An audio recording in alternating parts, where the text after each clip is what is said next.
school bus stop for kids getting on, kids getting off. So it definitely should be 35 miles per hour. And if you were going east on Farm Road from Tamarack to after Valley View, it is 35 miles per hour.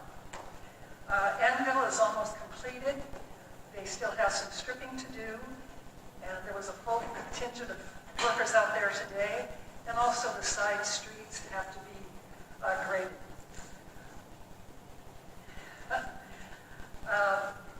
Farm Road, as you know, parts of it are just a mess.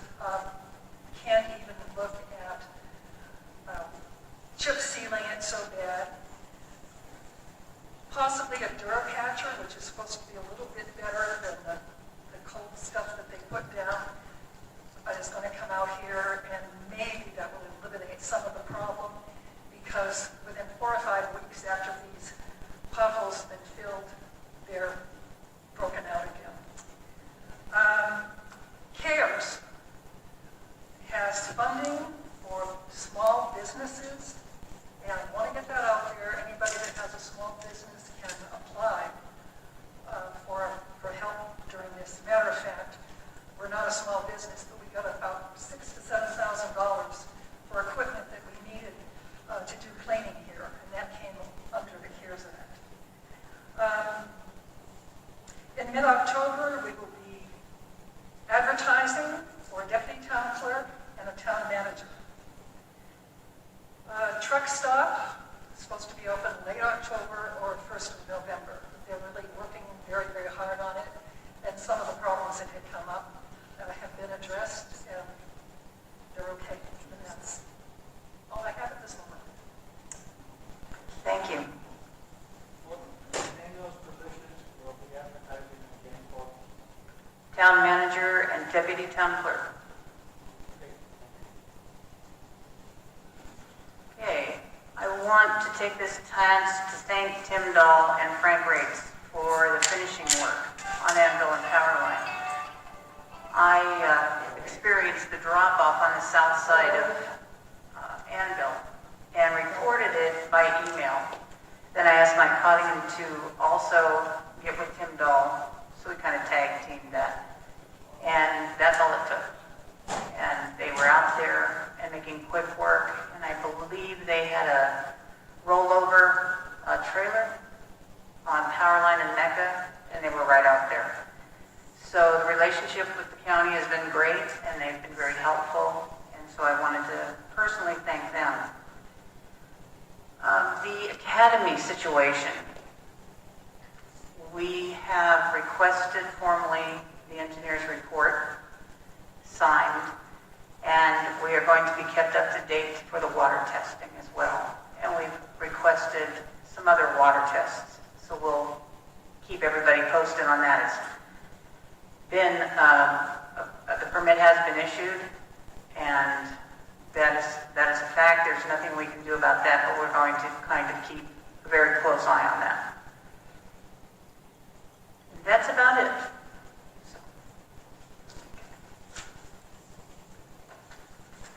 Okay, we're going back to final public comment. 3 minutes. Oh, I'm sorry, D. We do have one. Okay, for possible discussion and deliberation, Amargosa Valley Town Board to approve allocation of up to $500 for the from the Park and Recreation Fund for Halloween celebration, if one is permitted.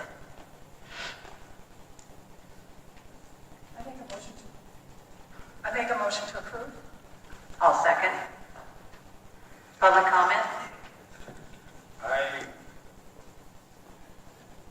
don't expect it will be permitted, and I hope we're not going to be permitted, but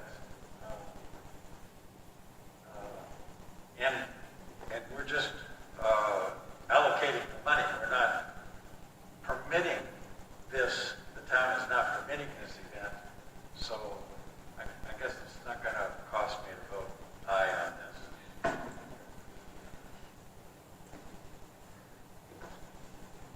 Lab. I know you're saying if it's permitted, but once you vote for this, you're telling everybody that trick-or-treating is okay. Even though 2 days ago the CDC said of trick-or-treating, whether it's trick-or-treating trunk, trick-or-treating door-to-door, trick-or-treating in haunted houses, is safe right now. And we know we're not going to do this, so why are we going to vote yes on it and send out a message to people that trick-or-treating might be okay? It's the wrong message. Thank you.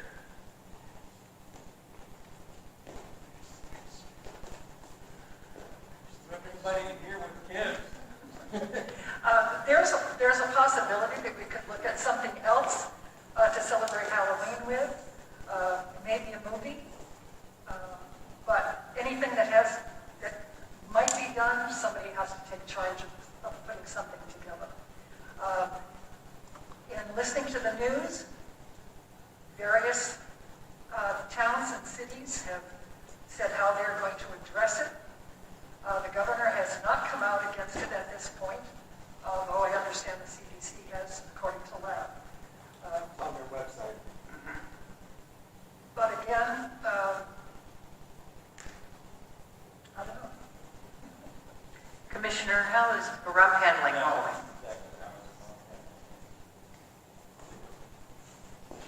Now he's wishing he didn't show up.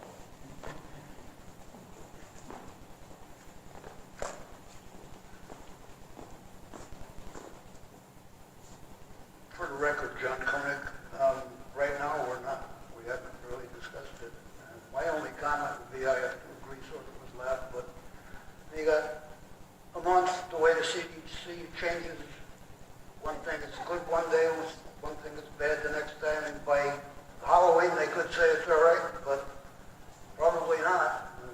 You know, your kids are vulnerable, so I don't know. But because you have the caveat, if it's permitted, you're not going to spend the money unless you're allowed to. So, I don't know, it's a hard call. I have a hard call with all of these things. I want kids out of their homes. I want kids playing again. I want people out of their houses. And it's hard to decide how much to hold back now to try and be safe. I mean, I want kids out, but I don't want them sick. So, I don't know. It's tough.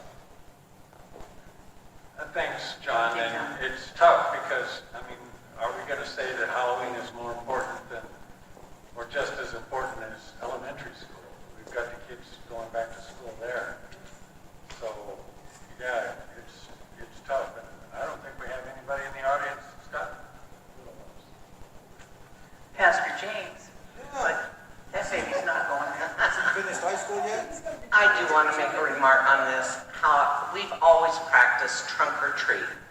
There's no reason why we can't set up and practice trunk or treat and let these children have their time. You know, if they're going to have their mask, you know, you can put it in there to have their mask. But we do have the social distancing with trunk or treat. We don't have to open the community center for them to come in here and start problems, but to have the parking lot where we're parked and they can trunk or treat around the parking lot and say going by the fire department or even across to the park, at least the kids have something. And it's not just the kids, the adults have something. And there's no reason why we can't do this safely. I think with the trunk or treat, if you have one person at the trunk handing out the candy instead of the kids diving in and getting the candy, that should take care of it as long as a person has been screened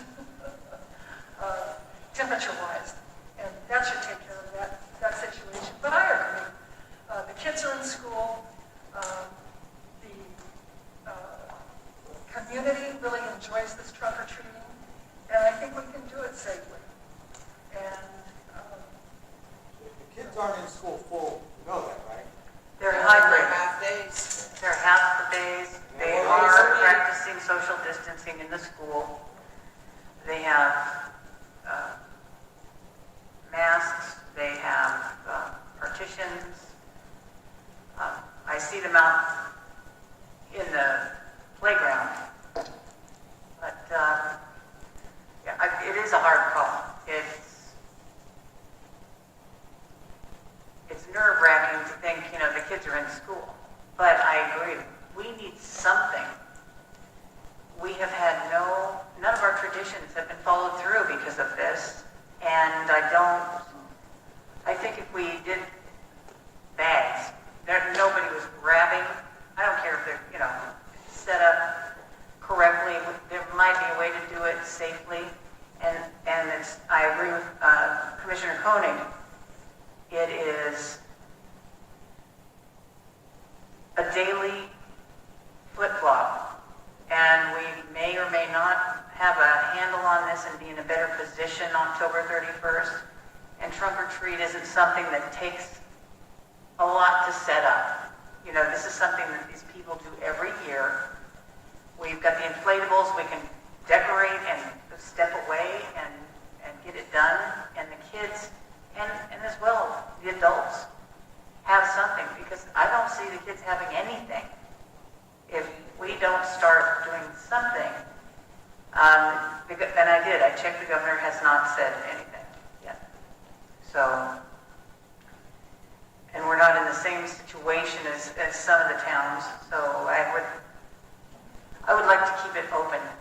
I would keep it open to vote on it, have the money available, and pray for the best.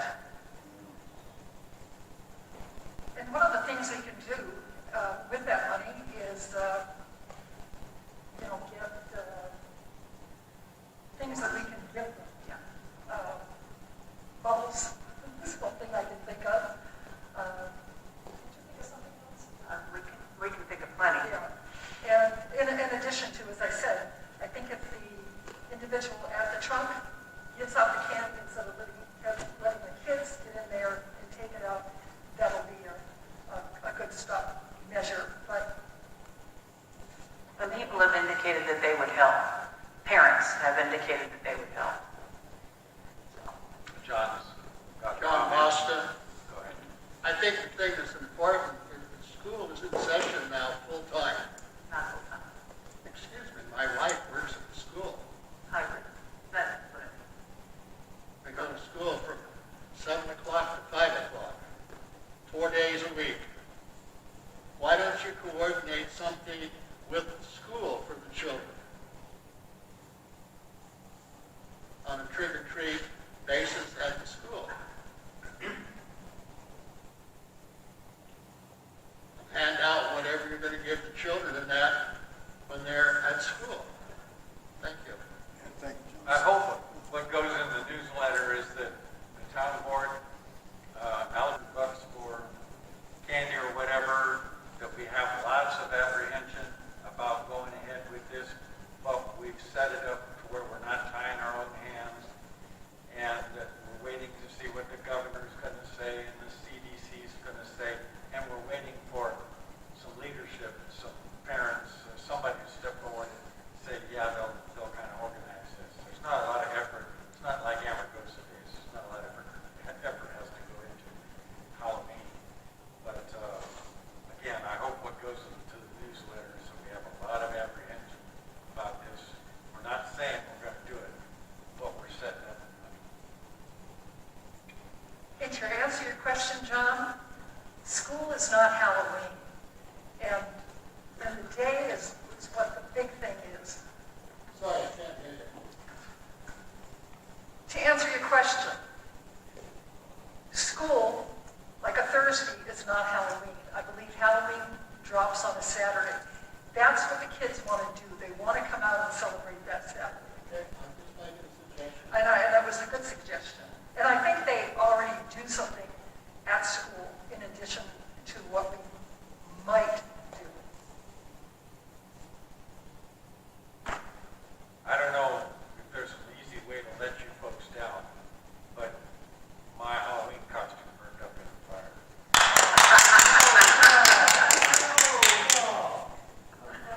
Is that Superman? He can forward you photos of it if you want to see them in it.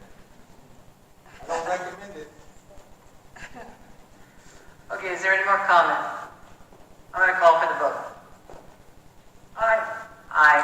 River Eye.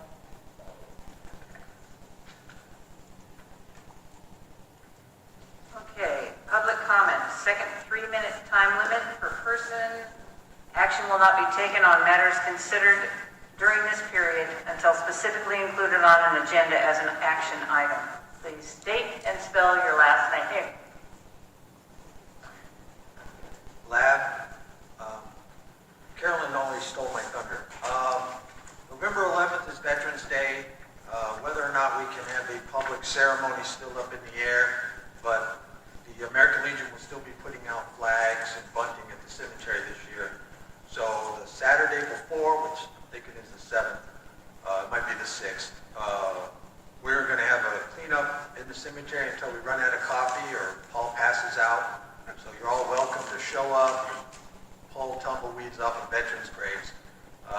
We don't ask a lot, but veterans shouldn't have tumbleweeds on their graves for Veterans Day. Thank you. Lab, what day was that? I'm sorry. It's the Saturday before Veterans Day. Okay. First Saturday in November. What do you got, John? What day is that? What time? What time? I think I wrote 9 in the morning, because it might be a little cold still. But we'll be there all day. We were there last year until almost 5. Ken Gary did the most work last year. November 7th, 9 a.m. at the cemetery. Okay. Any further public comment?